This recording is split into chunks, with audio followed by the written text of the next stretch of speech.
Welcome to the second tutorial for Extended Project. Basically what we're going to look at today is planning your whole project.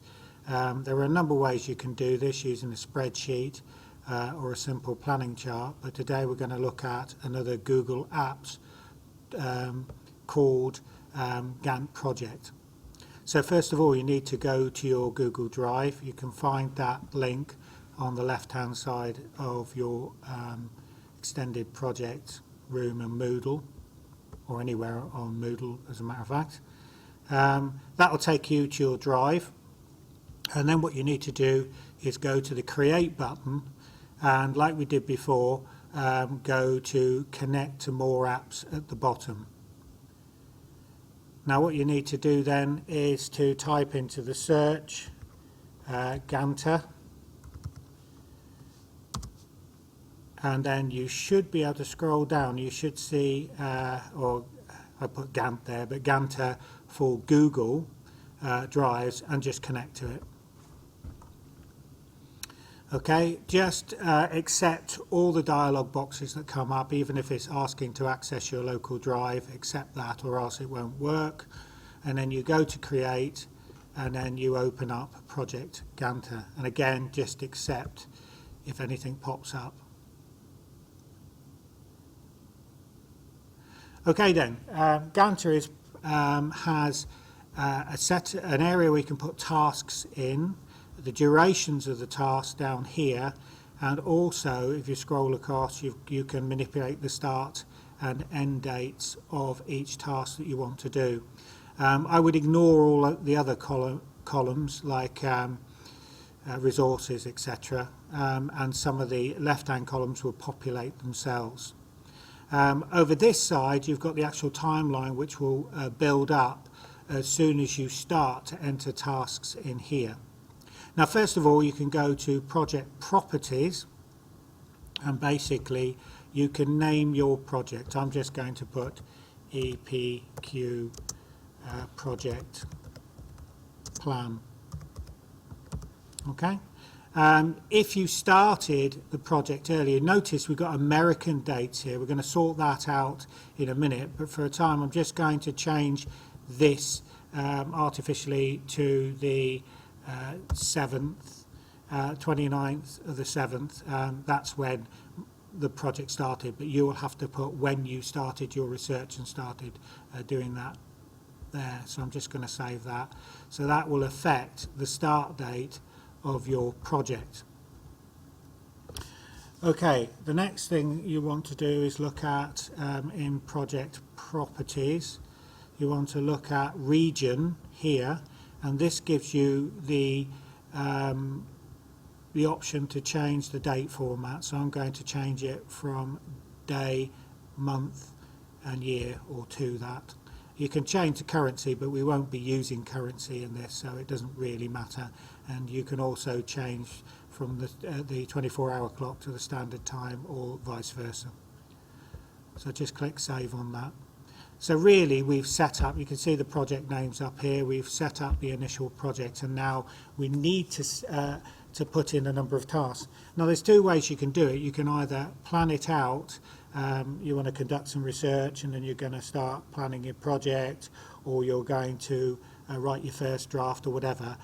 You can write your tasks here and then put the timings on and gradually build up your chart. But the way I'd like to do it is that you put down all your initial thoughts about what you're going to do to complete your project, and then you can add timings in later. So I'm going to start off with an overarching task to do some research, and this will include all your types of research here. So just put research there, and under that I'm just going to put down here I would have conducted in the summer some initial research to find out what my project was going to be about. So I'm just going to put some initial research there. I'm going to demote that using this arrow up here so that it becomes a subtask of research. And again, I'm going to create another subtask to come up with my initial project idea.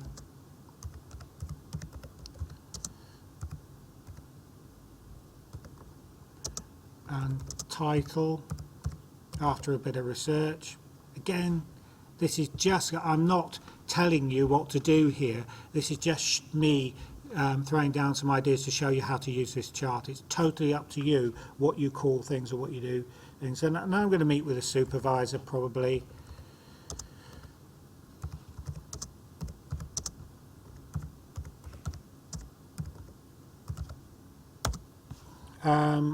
And maybe go to the Durham talk as all part of the research. QE, visit a library. These are all sort of subtasks that you may want to do. Okay, keep it neat with the case here, or keep your capitalisation or whatever. Okay then, so that could be your research task, and then you want to do some planning. So I'm just going to put an overarching title here for planning. Because it becomes a subtask of that, you need to click on it and then promote it to a main task.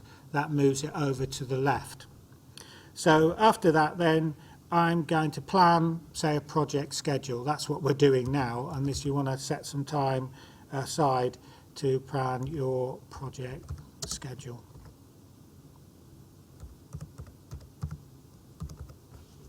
Okay, and we need to promote that one because it becomes a subtask of planning. And then basically I'm going to plan the report. That was in the topic of the last video, just how to lay out your report. And again, we're going to promote that one up. And maybe I want to meet with a supervisor again, so I'm just going to copy that there and paste it in down there and promote it, and that becomes a number of tasks to do that. So I'm just going to put one or two more things on here to make it look a bit more like a plan.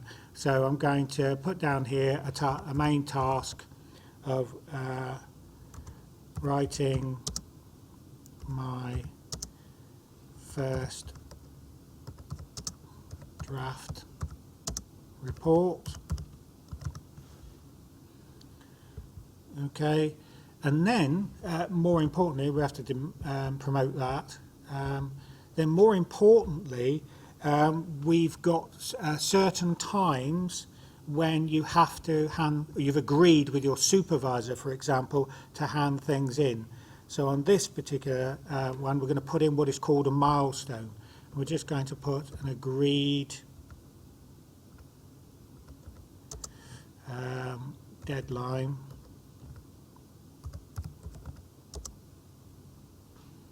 And then I'll put hand in first draft. Okay. So basically that will become a milestone task, and a milestone task is slightly differently. So if you look over here to this side, you can see that they're all set to one day. The overarching one here, which is all your research, extends to showing how long along the timeline it goes from the start to the end of your research, and same with planning and the same with any others. The milestone will be slightly different because it won't be shown in that way. So you can click on that, and if you want to make it a milestone, you go to Actions, Properties, and then tick the milestone tick box at the bottom and save it. And your milestone becomes a diamond with a date on it, and that's so that when you look along your project schedule, you'll know when your milestones are. Now, I do believe Faye, who's the EPQ coordinator, will be giving out a list of what could be termed as milestones later on today or early next week. So basically what you need to do is look at those dates, and then you can put them in as milestones. Now, say you've got you want to move things around in here. So say I'm going to meet my supervisor not after my first project ideas, but I want to talk to them. You can move tasks up and down here by rearranging them. You can demote and promote them at any time you like. So really you can throw all your ideas down on this side and then take your time to rearrange them and put them in any order you want. So what I'm going to do is, once I've done that, I'm just going to show you for the first task on research how to actually plan your timeline. I'm not going to do it for everything, but I'm going to go for initial research here. I'm going to say the initial research is set for 1 day at the moment, so I'm going to set it for 7 weeks from the start date. So you could put 7W in there, and you can see that your research is extended right out to the 14th of September, and so is your overarching research timeline there. So that would be your initial research, possibly. Probably a bit too long for that, so initial research, I'm going to knock that down to about 3 weeks over the summer, maybe. Coming up with your initial project ideas could be a day, and we'll put that at the end of your initial research, so you can click on that, go to the date where your initial research finishes, which is the 18th of the 8th, and I'm just going to put the 19th there. And then if you look along the timeline, you can see that there's the date that your first project ideas are going to be decided on, and you maybe want to meet with your supervisor the next day. So I'm just going to click on that, go to the right month, and I'm going to meet the supervisor on, say, the 21st. Okay, so you can see now that you've got that there as a meeting date. I'm going to set the milestone. Now, this is not the real milestone, because but I'm going to set the fact that, say you're going to hand in your first draft in October, maybe. So let's say we're going to hand it in on the 15th of October, and this is not the correct deadline. If you press enter for that, you should see that way into the future your deadline is there, and you can work towards that. Okay, I'm just going to drop in another task of ongoing research here after you've met that, because research will be going on. So I'm going to insert, you can use these little icons here to insert a new task above or below or delete a task. But so I'm going to put a task above the Durham task there, and I'm going to put ongoing research. Okay, now I'm going to put the research of that ongoing to pick up from our initial research and then do it for maybe another further 4 weeks after that. So I'm just going to put 4 weeks, and then I'm going to start that initial research at let's have a look, the 18th of the 8th, or the 19th of the 8th, should I say. So now if you look along there, you can see your initial research finishes, you have a few meetings, and then you go on to your major research. Now, so all you need to do is apply dates and tasks to everything you want to do initially. So this will become your initial plan. And you might want to mark your plan and number them, version 1, version 2. So I can go back into the project properties here, and I can call this either initial or version. I'm going to put version 1 on this, and click save. This will become the plan that you want to do over your first couple of days of planning, put out all the tasks, and then you can create a PDF and put it away, because you need to compare your progress throughout your project at various stages. So you want to take a snapshot of your project progress at least once a month, so that you've got evidence saved. And remember, this is how you save it. You could go to project, print as a PDF, and basically that will produce a document. It will turn up there of your project version 1, and it will have 1 page there, and all your timelines will be underneath, so that you can print them out and lay them out, and it's printing as normal using the icons at the bottom here. So what we're going to do now then is we're going to put that, we could put that project away and copy it.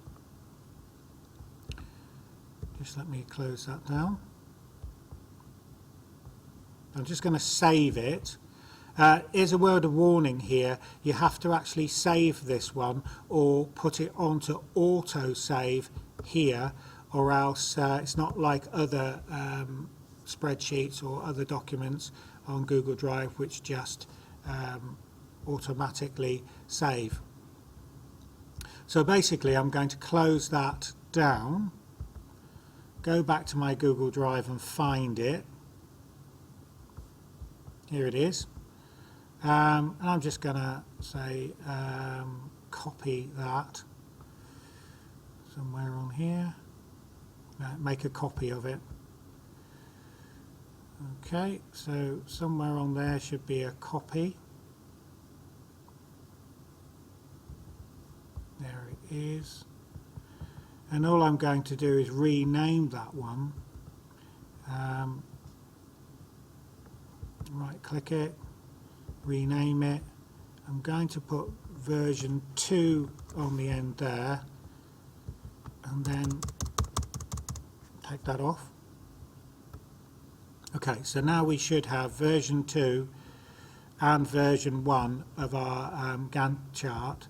So basically we can open up version 2 and that will have all our initial planning, and you could do this each month just to show time. Now say obviously you'd have it all populated, but I'm going to show you how to map your progress.